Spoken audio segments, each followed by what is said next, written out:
Lesson 4, part number 4. Dear students, we will continue to speak about the stewardship, because what is stewardship in particular is a general definition, is the lifestyle of one who accepts God's lordship, walking in partnership with God and acting as his agent to manage his affairs on earth. Maybe some general definition, but it only would like to clear this great task which we have, not only to follow to Christ, because if we follow, we do like Him, and in any question of it. And the question of the social economies and the stewardship is very similar concepts, because they help one another to understand better our mission. And stewardship starts with God as creator, and stewardship recognizes Him as owner of all things, and acknowledge Him as a sustainer of life, and is in control of His creation. And stewardship accepts Him as the provider of every good gift and blessing. And anyway, we return that the God source of any action, on any gift, of any talent what we have. And for us, it's important to understand understand and to choose the good whalers in the Bible. Because if you choose good whalers, like temporary and eternal, and we can see this, for example, this understanding of the whaler, for example, secular is temporal, self-concert, body, short-term self-control, and spiritual whaler, which we can call them eternal, Christ-centered, spirit, long-term, spirit-controlled. Which you hear when in communism or in the stewardship, we are not alone, and we always call to the God is our leader. And it is not the question to choose some whaler, secular or spiritual, but to understand them in the light of the Christ's science, and to follow this and understanding of it according to the God's commandment. Because and who knows very well stewardship can do the good planning of the parish. Good planning of the parish on the different ways.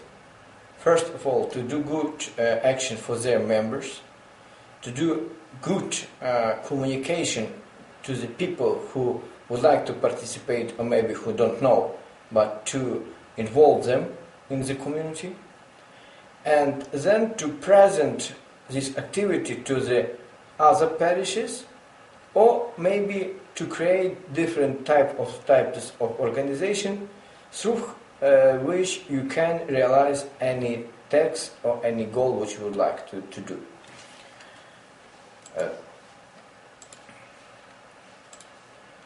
Sometimes I see some looking on the files which I will send to you, and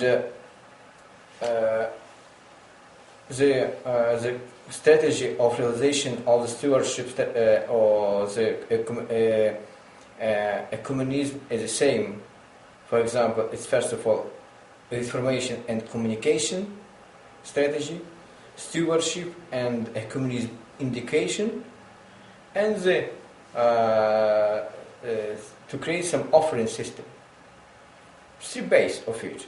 When you see this file, you will see this planification of the activity. Because, for example, when we speak about the stewardship education, we can share three principles: knowing, being, doing. And in the ecumenism, we can add some other principle, and is to be not only to knowing, being, and doing, but to unite.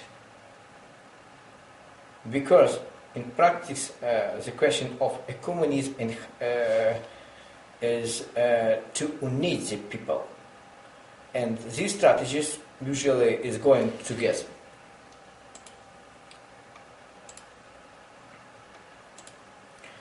Anyway, I would like to know better the different stewardship initiative on your parish, and because thinking of the stewardship manuals, you can have practical planning from the financial planning to the spiritual activity.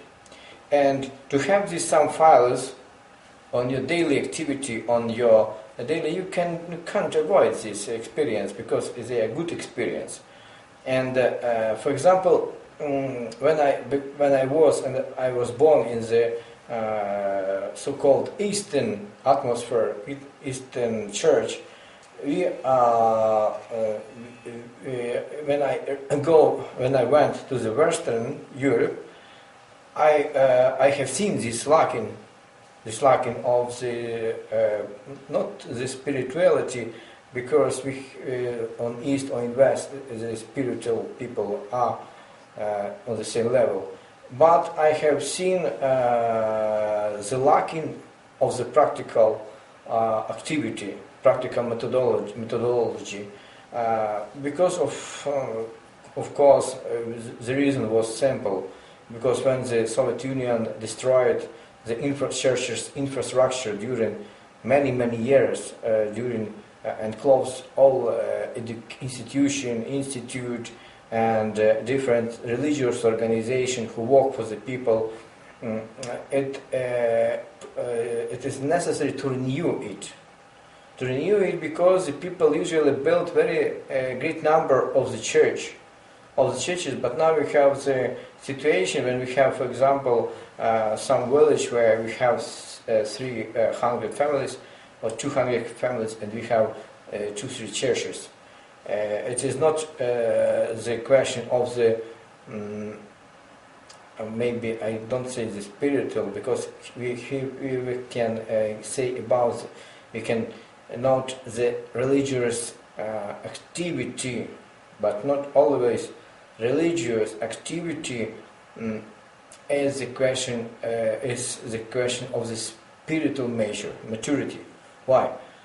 Because if in the villages of so small villages, the people can say one another, okay, we are Catholic and we are Orthodox, but before we had one church, and maybe it was would better to have one church, which is, and to gather this money to build some school with the church, because one confession can have liturgy at, I give some example, at 9 o'clock, and other confession at 11 o'clock, and then they can change the timetable. Because I always ask themselves, what you do outside of the church? And many people keep silence.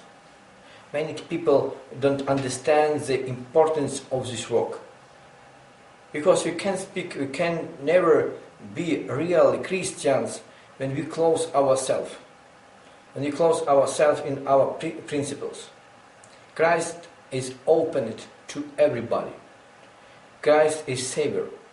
He is ready to call the people.